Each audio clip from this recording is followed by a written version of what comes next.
Mañanas en Libertad, con Luis del Pino. 7:33, 6:33 en las Islas Canarias, y aquí seguimos en Mañanas en Libertad. Vamos con las noticias de las 7:30 con Guillo Díaz. Abrimos este tramo informativo con información internacional porque se confirma que el índice de riesgo país de Argentina se desploma, alcanzando sus niveles más bajos desde el año 2020. Aseguran que este descenso se ha generado debido al interés de los inversores por los activos argentinos. Según este indicador elaborado por JP Morgan, se ubican con 1.205 puntos en el denominado riesgo país. Vale la pena recordar que el pasado mes de octubre de 2023, la valoración de Argentina en este índice era de 2.719 puntos, previo a la primera vuelta de las elecciones argentinas. Tras el triunfo de Javier Milei en la segunda vuelta, este indicador ha ido cediendo constantemente, obteniendo su descenso más profundo en los últimos días ante el renovado interés de los inversores en los activos argentinos. Esta noticia es del agrado del presidente porque, según él, están encaminados a que se les permita abrir paso en nuevos mercados de capitales. El tema de Argentina resulta interesante, primero porque, hombre, por fin, después de varias eras geológicas en manos del peronismo más desaforado y podemoide, resulta que por fin el pueblo argentino se ha deshecho de su clase política anterior, se ha deshecho de ese peronismo ruinoso y ha elegido a otros gobernantes que están empezando a hacer las cosas de manera distinta. Pero resulta interesante también por cómo se están haciendo las cosas de manera distinta. Milei no ha entrado a reformar. Milei ha entrado en el gobierno argentino a destruir lo que había y sustituirlo por algo que funcione. Hay cosas que son imposibles de reformar. Y lo pueden entender ustedes muy fácilmente pensando en una vivienda o pensando en un coche. Después de un accidente suficientemente gordo, pues llega la compañía aseguradora, mira el coche y dice, pues resulta que no sale a cuenta repararlo. Lo que hay que hacer es declarar siniestro total. Y tiras el coche y te ponen otro. Te dan el valor residual del coche y tendrás que comprarte con eso lo que te apetezca. Hay coches irreparables. Hay casas, pues, que se decreta ruina porque no hay manera de reformarlas. Y hay países donde es preciso declarar siniestro total, tirar por el desagüe lo que había y proceder a un cambio radical de las estructuras. Hay estructuras que no son reformables por la vía lenta. Lo que ha hecho Milei ha sido entrar con la podadora. Y mira, pues están las magnitudes macroeconómicas sonriendo al mandatario argentino, cosa de la que me alegro especialmente, sobre todo pues para ver si tenemos algún sitio a donde emigrar cuando aquí en España sigamos la senda de la Argentina peronista y empecemos a rascar en el fondo. Podremos ir a Argentina de nuevo como emigrantes los españoles, porque para entonces, con un gobierno sensato, Argentina volverá a ser un país viable. Y se ratifica el conflicto entre órganos institucionales. El Pleno del Senado ha aprobado este miércoles la iniciativa del Partido Popular de dar marcha atrás a la ley de amnistía previamente aprobada en el Congreso de los Diputados. Los populares y Vox han hecho imponer su mayoría en la Cámara Alta para elevar este choque institucional al Congreso. La decisión está sustentada en el informe de los letrados del Senado, que aseguran que tras la ley de amnistía se esconde una reforma encubierta de la Constitución, por lo cual ven necesario retirar la norma. Ahora, el Congreso de los Diputados tendrá un plazo de 30 días a partir de hoy para dar una respuesta a la Cámara Alta, es decir, antes del 11 de mayo deberá haber una contestación, precisamente un día antes de las elecciones catalanas. A partir de ahí, corresponde al Senado decidir si acudirán al Tribunal Constitucional o no. ¡Ay, qué bonito! El PP le da al Congreso un mes para que responda antes del 11 de mayo de las elecciones catalanas. Lo siento, pero me parece asqueroso. El postureo con la destrucción de España me parece asqueroso. Esto había que hacerlo antes de aprobar a trámite la ley de amnistía. He estado meses diciendo en los micrófonos que lo que el PP tenía que hacer era ir al choque institucional.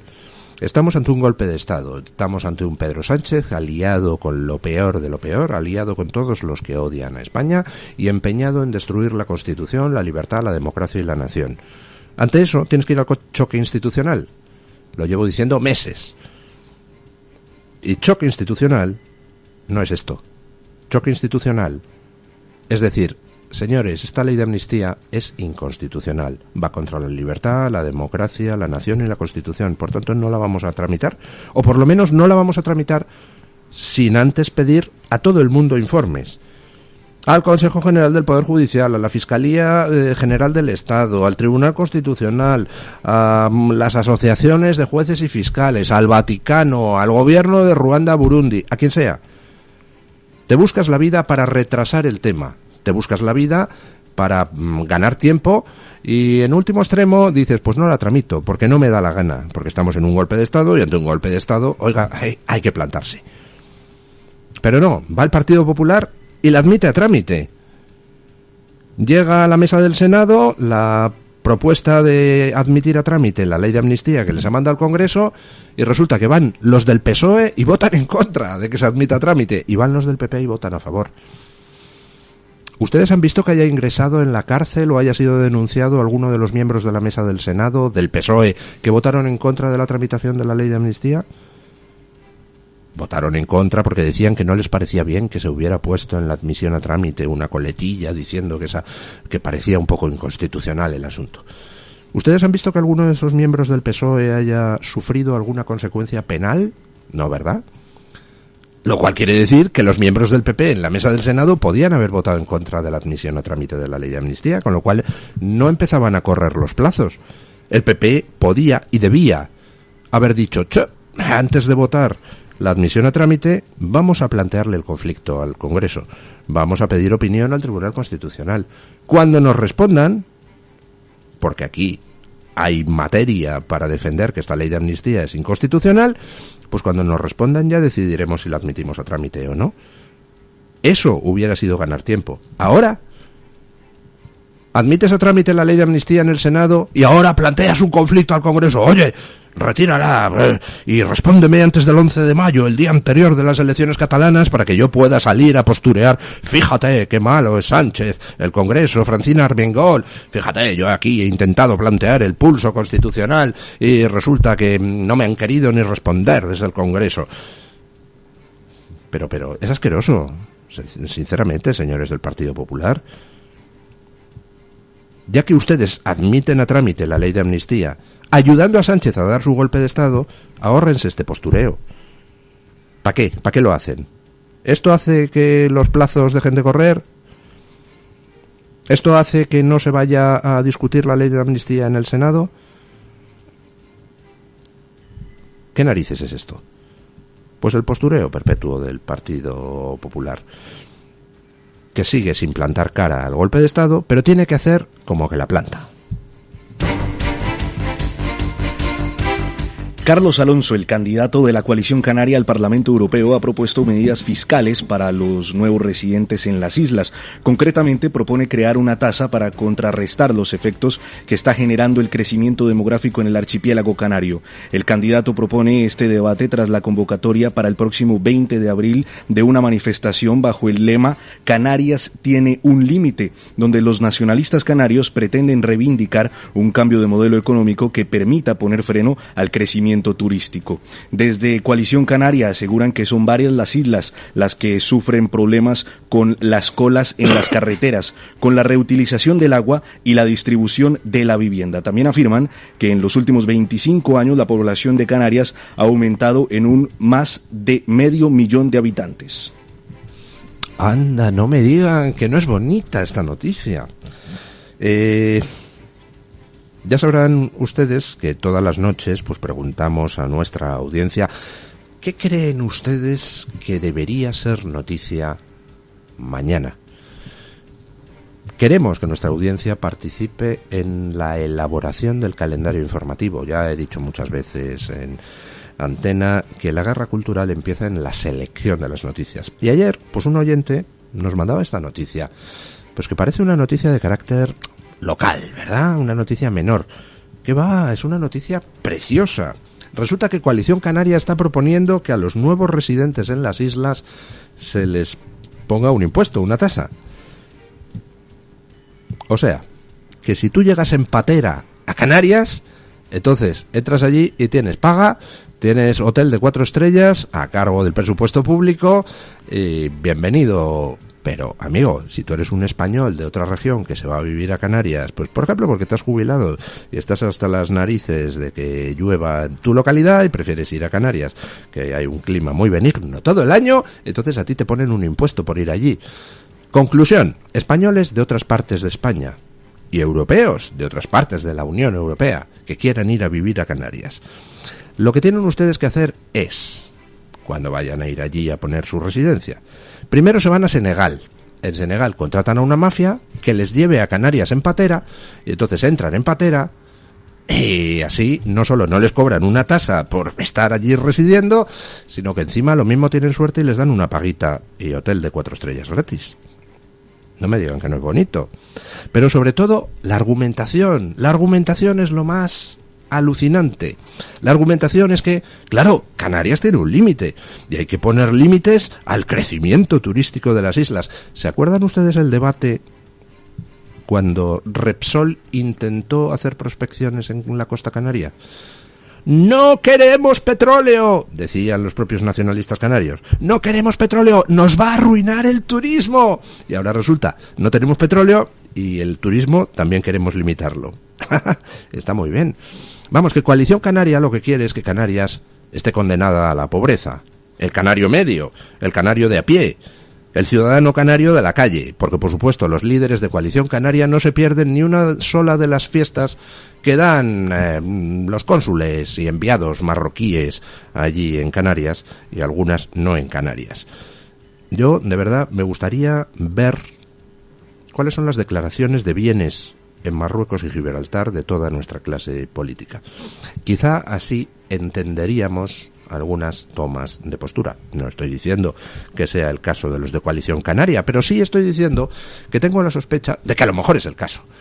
Y de que a lo mejor algunas tomas de postura que buscan la pobreza para los canarios, pero la riqueza para Marruecos, pues no son posturas, en fin, inocentes. José Manuel Miñones, quien en su momento fuera ministro de Sanidad y delegado del gobierno en Galicia, ha dejado su acta como diputado en el Congreso para ser propuesto presidente de Mercasa, empresa pública de gestión e información de la cadena alimentaria. Según informa El Heraldo, será presentado para este cargo por la Sociedad Estatal de Participaciones Industriales. Miñones entregó su carta de renuncia el pasado martes ante el Congreso de los Diputados, donde ha manifestado su agradecimiento a la Cámara Baja por las atenciones recibidas. Desde el bando socialista aseguran que entrará en su reemplazo la que fuera edil de Aspontes, Montserrat García Chavarría, que ocupó el número 3 en las listas y que además fue diputada en el Congreso en la anterior legislatura. Para mí esta noticia es una sorpresa. Me dedico al periodismo y no era consciente de que hubiéramos tenido un ministro llamado Miñones. Ahora lo soy. Ahora que es exministro, fue ministro unos meses. Resulta que, bueno, pues dejó su cargo de ministro y ahora le proponen para ser presidente de Mercasa. ¿Por qué? Porque esta empresa pública pues pueda contar con la persona más idónea para dirigirla. No, porque es socialista. Las puertas giratorias. ¿Se acuerdan ustedes de cuando había un señor que se llamaba Pablo Iglesias, que creo que ahora regenta un bar donde las cañerías no funcionan? ¿Se acuerdan ustedes cuando hablaba de ese movimiento popular contra las puertas giratorias, contra esa corrupción consistente en que un político pase a dirigir empresas privadas, públicas, luego otra vez a político? Ay, ¿dónde quedó todo ese impulso regenerador? Pues en ninguna parte, como todo lo que es mentira. Tenemos el gobierno más corrupto de la historia en términos de puertas giratorias y no giratorias. La lista de instituciones, empresas públicas colonizadas por Pedro Sánchez es brutal, cada día más. Y los resultados están a la vista. Por ejemplo, el enésimo señor puesto a dedo al frente de Correos, pues lo primero que hizo al llegar fue decir que lo que le había dejado el enésimo -1 señor puesto a dedo por el gobierno socialista en Correos, pues que era un pufo de 3 pares de narices. Perdemos el dinero a chorros. Entre colocaciones de amiguetes, subvenciones sin ningún tipo de control a los afines, colonización de instituciones, mujeres del presidente que se dedican a hacer lobby con el dinero de los españoles. Debemos de ser un país riquísimo, porque tanta gente robando tanto y todavía no hemos hecho pataplum. ¿Creen ustedes que esto es algo exclusivo del Partido Socialista? Me refiero a lo de colocar socialistas en sitios. Pues no, resulta que ahí está el PP para ayudar al Partido Socialista a colocar a socialistas en sitios. Escuchen.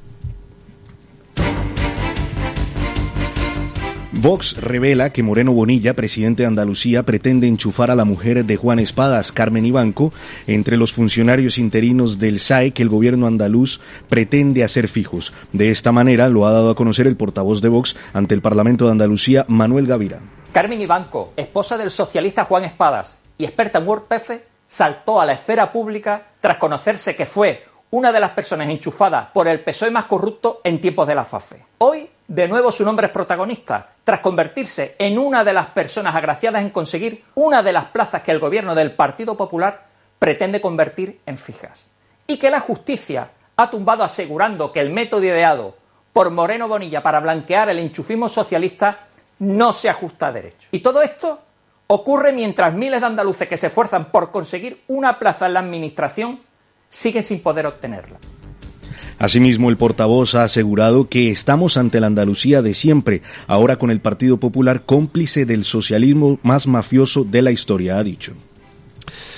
Vamos a ver, ¿por qué perdió el Partido Socialista las elecciones en Andalucía? Pues todos tenemos una explicación en mente, que es que 40 años de corrupción a mansalva, pues hombre, al final terminaron por saturar a la gente. Vale. ¿Me podrían ustedes decir cuánta gente ha expulsado el PP desde que llegó a la Junta de Andalucía de la administración pública? ¿Cuántos chiringuitos ha cerrado? ¿Cuántas personas metidas a dedo de manera irregular ha puesto en la calle? ¿Me pueden ustedes decir a cuántos de los implicados en aquellos casos extraordinarios de corrupción, en ese lodazal, en esa tela de araña andaluza que decía Pedro de Tena, a cuántos ha llevado ante los jueces el Partido Popular desde que ha llegado a la Junta de Andalucía? ¿Qué ha limpiado el Partido Popular en la Junta de Andalucía? Porque yo no lo sé, por favor, si lo saben ustedes, díganmelo, háganmelo saber. Mire, aquí han echado a 300 tíos que metió a dedo el PSOE. Aquí han llevado al banquillo a no sé quién que se forró como un cerdo. Aquí han cerrado no sé cuántos chiringuitos. Díganmelo, por favor, porque yo no lo sé. Lo que sí sé es que de repente nos encontramos con que, lejos de echar a la calle a la mujer de Juan Espadas, la del WordPress, que había entrado a dedo de manera, en fin, apestosa en tiempos de la corrupción socialista, lejos de echarla a la calle, ahora Moreno Bonilla la quiere hacer fija, la quería hacer fija, y la justicia ha tumbado el procedimiento que Moreno Bonilla había puesto en marcha para hacer fija a esa y a otros muchos. Oiga, no sé, ¿no debería entrar en este país, a todos los niveles, alguien que de verdad limpie?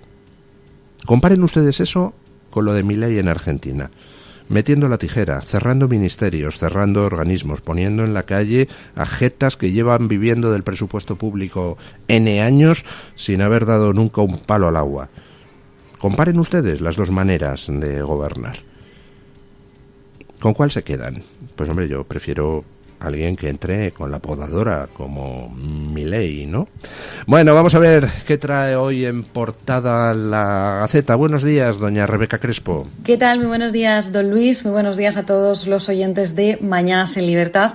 Este jueves, en la portada de Gaceta.es, nos centramos en el asunto de la inmigración ilegal, sobre todo después de que se haya aprobado tramitar esa ILP que quiere regularizar a 500.000 inmigrantes ilegales. Nos centramos en concreto en los riesgos, porque fuentes jurídicas han alertado de que existe el riesgo de que se regularice a delincuentes multireincidentes e incluso a individuos en proceso de alta radicalización islámica. Damos todos los detalles hoy en nuestra portada. Seguimos con inmigración, aunque en este caso nos centramos en Alemania y en cómo esos datos de inmigración ilegal en este país están afectando a los índices de criminalidad. Para que se hagan una idea a los oyentes, en el año 2023, y según nos cuenta hoy Carlos Esteban, el 41% de los delincuentes en este país eran extranjeros. Y eso que en total solo representaban el 15% de la población. En otros asuntos, también quería contarles a los oyentes un tema bastante espinoso, sobre todo teniendo en cuenta las horas que son, que quizá les pillo tomándose el café y la tostada con aceite de oliva. Pero les doy un anticipo. ¿Sabía usted, don Luis, y sabían los oyentes que están proliferando los casos de personas no binarias que quieren someterse a cirugías de género que no sean ni exclusivamente femeninas ni exclusivamente masculinas? Hoy en Gaceta.es nos centramos en el caso de un paciente no binario que ha demandado a la sanidad canadiense por negarse a financiar una vaginoplastia sin extirparle el pene. Toda la información la pueden encontrar en Gaceta.es, además de nuestras columnas de opinión de hoy de María Durán, Jaume Vives e Ichu Díaz. Muchísimas gracias, don Luis, y feliz jueves para todos.